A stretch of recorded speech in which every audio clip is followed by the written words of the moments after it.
Hi, welcome back to our second part of our special edition with Peter Bracken. So that win moves us up into fourth place on 14 points. No worry. Behind Cardiff. We are we're level points with Munster, Mm-hmm. and moves the Ospreys into third. That's right. So Cardiff second and Ulster first. And it's Cardiff and Ulster are the only two unbeaten teams in the league, but this week the top four are going to be all playing each other, so we might get to that later. Every year, I don't know if you're how familiar you are with this show, Peter. Not at all, if you've any sense. But every year, John tells us the Cardiff Blues are going to come good. Right. They're going to come. It's going to be right. This year is going to be there. He's like Del Boy. Fair enough. This year, Rodney, we'll be millionaires. Yeah. This time next year, we'll be millionaires. So, In fairness, I only started it last year. no, it was going on when it was going on when this was in black and white, and everybody was I had a cue card to come up. John says Cardiff Blues will come good. But well, we're going to find out this. We're going to find out on Saturday if they're coming good or not, because a bit like Ospreys, this is going to be their first game against, another team that would fancy themselves as winners. Oh well, it's not now. They play Glasgow. They play you're right. Fair play. They beat Glasgow. Yeah, no, you're right. And Glasgow, both themselves and Glasgow have a plastic pitch this year, so neither of them have an advantage there. We play on a plastic pitch in both Donnybrook and UCD, so hopefully we've had a bit of time to get up to speed on it, and we have it all to do over there. Now I have to say, if anyone's going to do it, us in the kind of form we're in are going to be the ones to do it. But Cardiff are not the team you would have been facing even a year ago, and certainly 2 years ago when they were a bit of a rabble. They're getting back to 2009 levels of. I don't know if they're quite there yet. Back when Di Young used to Do you coach. know we've played them 29 times? And how many times they've beaten us? 5. I was going to say about 8, 5. Wow. They're all Like, you would have thought, going back Cardiff. say 20 years ago. They have a good record. You would have thought Cardiff were a household name Cardiff UFC, in World Rugby. Yeah. But you think that we've say, I know, saying 20 years it's gone pro. We didn't play them much in the 50s. No, of course not. But like, it's sort of 29 times in the last, Yeah. say, 15, 20 years. And they've only beat us 5 times. Mike, so you go Yeah, I ahead. remember when the European Cup came out first. Did they win the first They one? got to the First one, They final. won the first one. But sorry. for No. They got to the final. final against They beat us in the semi. That was that one. That's right. When we were disguised as Munster, if you recall. We wore red jerseys. We wore red jerseys, blue shorts, blue socks. Why would you do that? I don't know, but that's what we wore that day. We'll have to get a time machine. I'd say that's what O'Neill's delivered. But so to see who's going to line up again, like we really are kind of coming. So just say the thing about Cardiff, I always get the sense from Cardiff that they're a team who'll play well until the international squads are announced. I always get that sense that they're I have a feeling that might not happen this year. They've your man Possibly. coming in. What's his name again from the Hurricane? Halaholo? no, Jason was going to tell us. Willis Halaholo. He's coming in from the Hurricanes. Thankfully, he won't be there this weekend. They have a few guys. I think when the internationals are away, they've still got Big Nick Williams over from Ulster. They have a few kind of players they can build a team around when there are internationals. Plus, guys like Navidi, Ellis Jenkins. Navidi's a very good player. He's a great player. They don't go away. No, Navidi never disappears. It's they're like the Sam Warburton and Gethin Jenkins that are going to be disappearing. To be fair, with Navidi and Ellis Jenkins, they can afford to lose Sam Warburton for when other teams are losing their stars as well. So I actually fancy them to keep it going this year. I said that last year about beating us next weekend. 4 of the current Leinster squad have played at 7 for Ireland in the last 2 years. That's right, yeah. Wow. That was a stat that came up. Rhys Ruddock has played Wow. in the last year. Last year. Calendar year. Yeah. Sean O'Brien, Was the quote.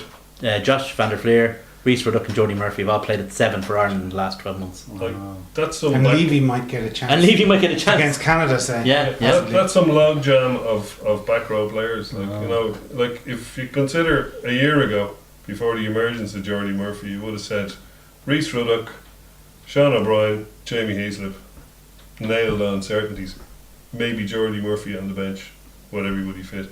Now you can add into that mix Josh van der Fleer, Dan Levy, who are like exceptional players, like really, really good players. Van der Fleer was just amazing. So if all of those are fit, and you've Jack Conan out until November, I think. So you know that's some serious. And look who's backing all those guys up. Max Deegan. You've got Deegan, and you only just got into first year in the only academy. just first year in the academy. Who was tearing up the under-20s. So it's, you know. And you made a great said something last week actually that I never mentioned at the time, but I thought it was very good, that they might, in terms of easing them into the team, or easing them into, if you like, senior professional rugby, that James Ryan might be given a few runs at 6. Mm. He's You know, a bit tall maybe Yeah. for a 6, but never did Nathan Hines any harm. yeah, that's true. You never know.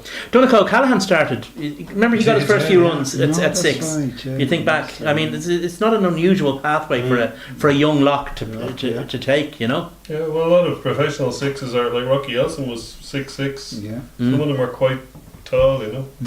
Get the line out, an extra line out forward, you know. So But there's a lot of upsides to it. It is creating some good headaches for Cullen and Co. And there's a few positions that like sort of. Obviously, we've spoken about the back row, but you got scrum half. You know, which of the two is he going to? I'm thinking about looking forward to the Munster match and the 2 European Cup matches now, and it's on the horizon. And then he's got like the front row. You know, as we go, we spoke about is it McGrath or Healy or Ross or Furlong? What a brilliant headache. Yeah. Like, McGrath, I think we said this last week that McGrath. We always said, imagine if McGrath could be competing with Keane Healy. Next thing Keane Healy's injured. I wonder will Keane Healy ever compete? get his place back, because he's still behind Jack McGrath, you know, as far as most people are concerned.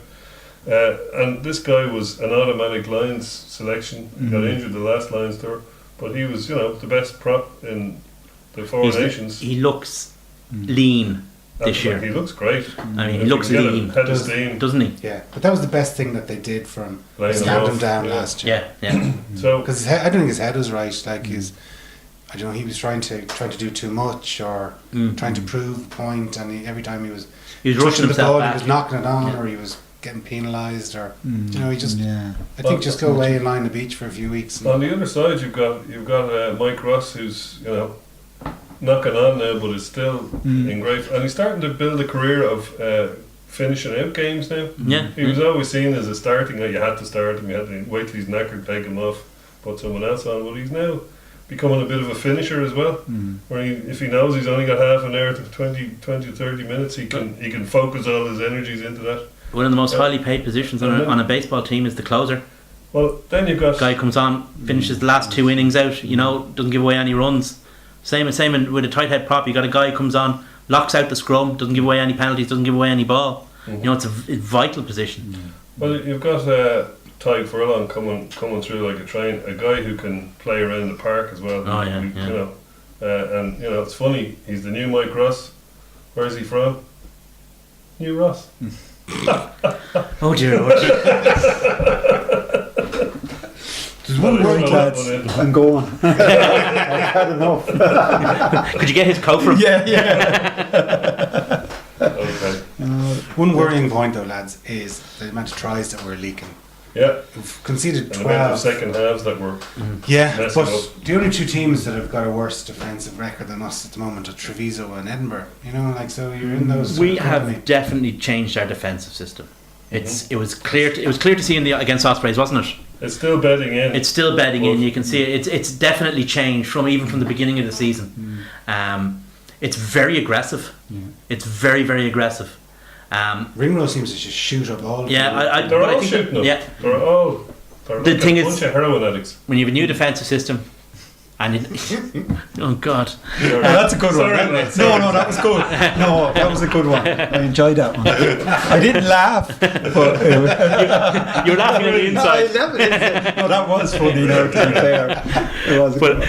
But no, they're all. I mean, and with any Yeah, new defensive system, Dave Kern, if it gets he's gonna marginally say wrong, that it's wide open. every But as from game Yeah. to game to game to game, the opportunities for it's wide open Yeah.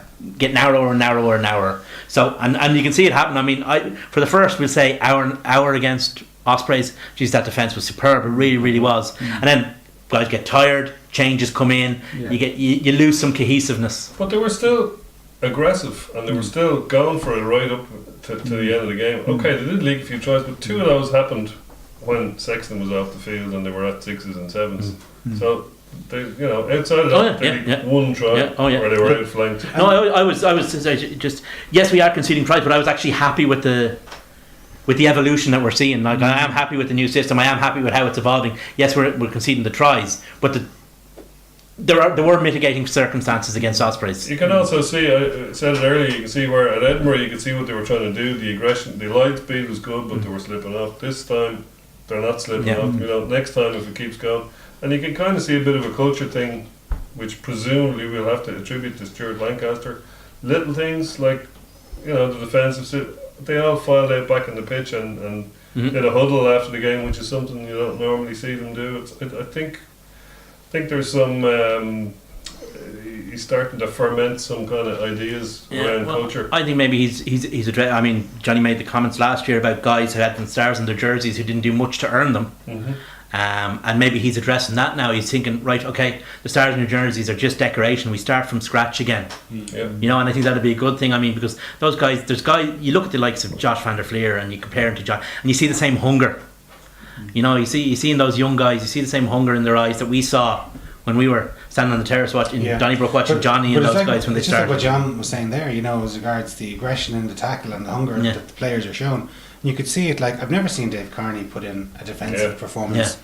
Like, he looked well up for it, and like that's a hackneyed expression, but he just was ploughing into fellas like equally Nasiwa. Nasiwa has nothing to prove. He's been there, done that, but he's hitting fellas as though he's trying to make an impression on his teammates or his coaches. And you see, Ringrose creaming fellas as well, and it's great to see that level of aggression within in the defence, even though we're leaking some tackles. But as you say, there's 2 of them because Sexton was in the bin, and you're obviously you've lost your defensive coach, so there's going to be some changes and a new system being put in place, presumably that they're not 100% au fait with. Well, we'll see in the next few weeks. I used the phrase earlier, energizers, and that's what I mean. That can energize a good hit or something well executed lifts everyone around you, and I know it's an overstated thing, but it can lift a crowd as well. And if you've got a game where it's nip and tuck, and you can get 0.5%, that from a crowd, that 0.5% could be the difference. I mean, we played Toulouse in the Heineken Cup semi-final in Lansdowne Road in the Aviva. There was nothing between those two teams. If all that was the only thing between those two teams was the team got a little bit more energy because they were at home. That could be the difference between teams. And that is, it's pretty much a hard up aggressive blitz defence by all accounts. The way you're talking, so that is so enjoyable to play on, because it is high risk, high reward, because you can start making offensive tackles 15 metres behind the game line, or someone gets it wrong and they've scored. Was Sean Edwards your defence coach? That blitz defence pretty much won us 2 Heineken Cups back then. It was the difference. There'll always be some little smart out half who'll chip over you and leave you standing there. But then you get your 9, you get someone covered in behind that, sweeping. Because that guy Howley was quite good at reading games. He wasn't bad, was he? Especially against Toulouse. Or Redden, Redden as well. But that aggressive, it's so enjoyable to play on that, because you can go up. But it's high risk, high reward. They can go around you or over you, but you try and cover that. So it's no wonder the lads are energised, because it's an energising way to play. I was saying to you that the buzz on the terrace was just superb, for the match. It really was, because people like the terrace feeds off what's happening on the pitch, and it was just people, they were getting it Yeah, well, when you see that amount of it must be very satisfying to be able to, the opposition has the ball, they get smashed 5 yards behind the gain line, they retain possession, and then they get smashed 15 yards behind the gain line, and eventually they get turned over, or they get, You'll almost hand the opposition the ball so you can tackle it. It's all the media today is talking about Jurgen Klopp, who was on Monday Night Football last night, and he's an advocate of a really high intensity blitz defence. They call counter pressing. They were talking about it, and it's the same in rugby. Like because it energizes their team. Like they're playing that way, and it's changed their players around their perceptions of how they defend. And you can see the same happening for us. I remember going to Adams Park to watch Leinster play against G in 07, I think, in the quarter-final. And Leinster just couldn't get out of the blocks. Just could not get out. Couldn't live with that defence because we just couldn't break his down. And you probably hadn't experienced it before. You're not. You know, and not to that level and expertise. Yeah, exactly. And we had it nailed down, if you know. But that didn't come. That took a couple of years, and that's, you know, Wasps was Sean Edwards' first job, we'd say, outside the rugby league, like, and he had such a respect there and whatnot. So he came, and it was Warren Gatlin brought him in, you know, and one of the first rugby league type coaches to come in, and he changed that. But Sean being that kind of character, like, you know, he's an aggressive character in a good way all the time, and you know, it just worked for us at the time. But then, you know, things come and go. You know, people, you know, that worked for 3-4 years. Then people kind of knew about it. So then even, you know, you have to change things up and whatnot. But like, it's not exact like that Leinster, the way you've been talking now, doesn't seem quite the exact same type, but the same type of mentality. There's a bit of a drift there as well. Like there's shooters, and all four of the both wingers and both centres are shooting up at different times. Smacking the, you know, but nearly always making the right read as well. And the thing I love about it is that they're making the tackle on their own terms. They're not soaking the tackle in as we were guilty of. It's an offensive tackle. We're knocking people backwards rather than letting them run over us and getting an get the momentum. Even in I think in Joe Schmidt's last year with Leinster, I think we soaked an awful lot of tackles. Our defence became quite passive. Certainly up until I think there was a change made after we went out, after we fell out of Europe that time, or fell into the Amlin. I think there was a change made and they went back to the aggressive style attack, because we had a fairly passive defensive system. I remember saying we were saying it on the watching games, going, because we're soaking a lot of ground there, you know. But there was a thing going back then too, is to soak tackles so that the opposition would fall forward and then you get in on the ball and get turnover. So there was a method to the madness, if you could say. You soak, but you've two defenders, and all of a sudden you're poaching. So I suppose that was the reason why that strategy. But again, that probably worked when they started. We were getting turnovers, but then all of a sudden the opposition cop onto it, and then it's not working. So then you're just losing yards and not getting turnovers. So you might as well be aggressive and not lose the yards. Well, boys, when we have a quick look ahead for some of the other matches this weekend, one of your old teams, Peter Connacht, are taking on Edinburgh in Galway. They got to a hairy start this season. They lost they were losing their first 4 matches. One of their match against it was called off because of the bad weather then in Italy, but they've lost their first 3 anyway. I think they're the only team in the league without a single point. Not a single point. So hopefully they're going to address that. They won't have a better chance because there's, I think, 3 tight head props out in Edinburgh. And Alan Dell is coming across from the loose head side to cover. So they are just screwed. The guy was playing against, I saw the Munster game, it wasn't a brilliant game, but they had a hooker who was originally a back row who had switched to tight head. Playing tight head. He was milled out of it that guy climbed the second row. He's a bit of a beast. And he was on the tight head lock side. But your man was just creamed, and he was actually injured after about 8 minutes and taken off. And the Dell had to come on instead of him, and they ended up with uncontested scrums in the game. It was a mess, and I think Connacht, Finlay Bealham and the lads and Buckley will have a field day with Buckley, especially obviously will have a field day with that scrum. So hopefully it'll get them on the board. Yeah, and it could do enough, like even a decent scrum like that with the weakness there, because they're going to attack that straight away. Absolutely. And it's not that the guy's not a good player, but he's inexperienced over there. So that's it. Yeah. you know, what was the Karate Kid one? You go for the knee, you go for the injury, you go for the weak. Yeah, Whatever it was, yeah, I forget what that is. So Sweep the leg. Sweep the leg, Sweep the leg. sweep the leg. Cobra Kai dojo. But Connacht have been struggling with injuries too. You know, it hasn't helped, and you know they played fantastic rugby last year. It was just, especially in May. Yeah. You know, it was, and it was brilliant, and we're finished off so well. And but like anything else, like Mayo next week, they're going to get the luck and win in All Ireland. So sometimes the luck is with you, and the luck side of their face. The thing that worries me most Next week, that worried me about Connacht last week was the previous year Connacht played clever rugby. That was the overriding thing about how they played last year was they played was the intelligence behind what they were doing. Yes. Against Scarlets, there was an awful lot of stupidity. I mean, they were trying to outshit each other. In fairness, yeah, but the one thing you don't Scarlets just didn't manage to be quite. If you're looking to cross kick, so it's the shittest team lost rather than the best team won. If you're looking to cross kick to a winger, don't cross kick to the wing that Liam Williams is on, because Liam Williams is one of the best fullbacks in world rugby in the air. Yeah. So don't cross kick to his wing, and they did it twice, and both times they lost 60 yards.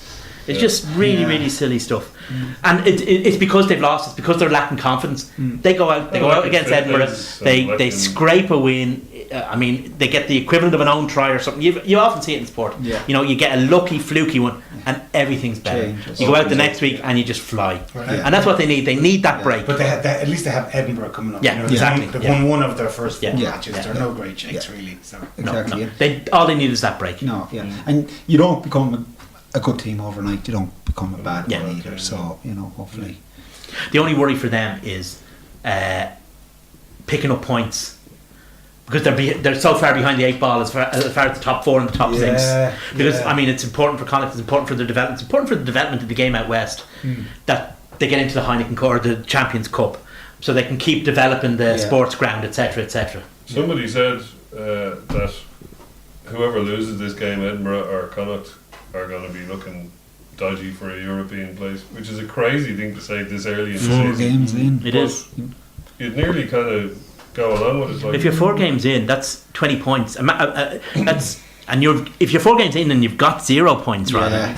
I mean, that's a huge 8 ball to be starting behind. Yeah. It is. And they do have to come to the RDS in November, I think, as well, or late October, or somewhere around that. Everyone wants to take the champions too, don't they? That's it. There's a big target on them now. But they have the players. They have the coach. You know, it's just a matter of, as I say, falling over the line in the Edinburgh game, and then I guarantee you it'll all come right. Yeah. So there's 2 unbeaten teams in the league currently, and one of them is playing us, and the Ospreys have to travel up to Ulster. So that could be a very interesting game. Ulster look like the informed team at the moment. Absolutely, yeah. Like they were sensational, really, against Glasgow. Yeah. Like your man Piatow is just super. He's great to watch as well. Oh, he's absolutely. He's worth the price of a ticket on as well. He's a wonderful player. But they're after losing McCluskey, Olding. Olding, And Marshall. and Luke Marshall in the last couple of weeks. So that's 3 12s, if you like. I know they're not all specifically 12s, but like 3 guys who can play 12. That's a bit of a hole. Admittedly, their centres dropping off trees up there, but even so, that's. Well, I mean, worst case scenario. Payne, Here's the thing. Payne was full back, wasn't he? So they might move him down. Worst case scenario for Ulster is they move Darren Cave to 12 and they move Sean Payne to 13. Now, or even Jared Payne. What did I say? Sean Payne. That's going back a while. That's true. Not too far. No, we're putting Jared Payne in at 13. Now, I know it's not Darren Cave's best position. It's not where he's happy playing, but he can make a decent fist of it. And Jared Payne is good enough to play almost anywhere. Trimble and Bow to come back as well. Yeah. So they're stacked. They don't have a huge amount of ball carriers outside of Ian Henderson in the forwards though. So the ball carriers, a lot of backs carrying the ball, and that McCluskey was trucking the ball up a lot, and you know, so I don't know, did that contribute to the injuries, or they don't have those until they get Kutsia on the pitch, which could be quite late in the year or maybe even in January. I suppose some guys may have to step up and start carrying, or being given that responsibility. I think there's guys there that can carry ball if that's their role. It might, or who is there? Who's your number one ball carrier? Yeah. Well, you see, there's different ways of Henderson, carrying the ball. yeah. I mean, you've got Henderson who's explosive and powerful. Yeah. Then you've got guys, and I know he's not quite ready yet, but you've got guys who carry the ball intelligently, like say Chris Henry. Yeah. Who mightn't explode through a guy, but will get through a guy by using a little bit of cleverness, a little bit of footwork. So what's the flanker that they brought on tour? That Smith brought on there's tour? Reedy. Reedy. Yeah. Sean He's Reedy. playing well. Actually. Yeah. So like, But again, he's not really a carrier. okay, but they might use him though at a needs must.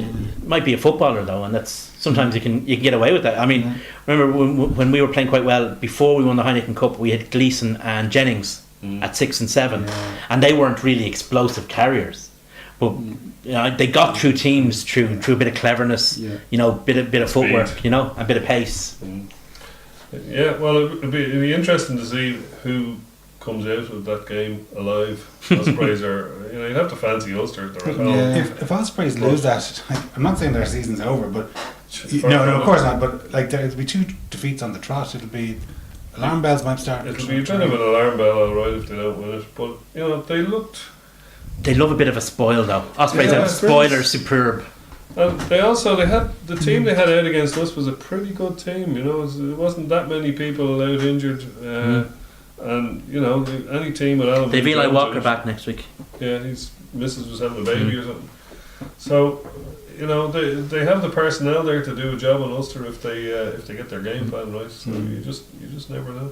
Yeah, and the other Irish game is Munster against Zebre. Like the Marketeers will be doing well to. It's Yeah, on the in same Thomond page Park, as yeah. All Ireland, Yeah. and it's not on the telly. Yeah. So maybe not being on the telly might help. Because let's face it, there's no Munster province playing in the All Ireland, or Munster County playing in the All Ireland. So there might not be that many wanting to see Mayo beat Dublin. It's down in Limerick. it's tricky selling games against Zebre even at the best of times. I mean, true. they've actually got an ideal situation. There's no Munster team, as you say, in the All Ireland. It's not on telly, so the only place you're going to get to see the game is go to the ground. I still don't think they're even going to make 10,000 for it. Thomond, no. They're a dreadful team to try and sell tickets for. Zebre. They really are. Whatever hope you have against Treviso, you've no hope against Zebre. None. What's that? They're just rotten, and they just together team. yeah, and there's they're in the Heineken Cup this season. there's an element that With Connacht, there's a view that they don't try as well. There's a view that they don't try Zebre away from home. So what's the point in going to see them? They really are a dreadful attraction away. Although they've been doing well this year, funnily enough, but at home. They don't. There's not. It's very, very hard to sell a game against Zebre. I remember working with when Ian and Ciara were in the marketing department in Leinster Rugby, trying to come up with schemes to sell tickets for Zebre, and you're trying, or it was Aironi at the time rather, and you're literally trying to trick people into going to the game. but it's like it's the one game that if you're if you're for season tickets, you might say, I'm just going to not go to this one. I'm going to do something with the family this weekend. Yeah. It's only Zebre or only Aironi, So Well, make sure there's a communion that week. Exactly. Well, thanks very much for watching, and I just want to take this opportunity to thank the lads and especially Peter for joining us tonight. Thanks.